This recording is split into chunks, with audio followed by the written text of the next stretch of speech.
একজন স্বামী যখন অসুস্থ হয়ে পড়ে তখন তার স্ত্রী দিন রাত 24 ঘন্টা কষ্ট করে তার পাশে থাকে, তার সেবা যত্ন করে, তার ঘুম খাওয়া দাওয়া সবকিছু উল্টা পাল্টা হয়ে যায়।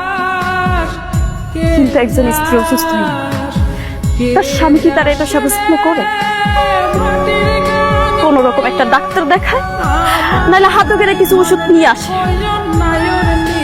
আর যদি রোগটা একটু কঠিন হয়, জটিল হয়, তখন স্বামী আর তার পরিবার এটাই চিন্তা করে যে এই বউটা কোন দিন মারা যাবে আর আমার ছেলে আরেকটা বিয়ে করবে।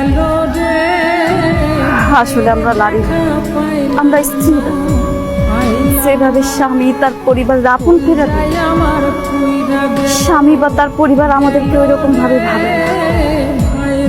শ্বশুর শাশুড়িরা আমরা যেরকম বাপ মার মতো মনে করি না, তারা কিন্তু আমাদেরকে মেয়ের মতো মনে করে না।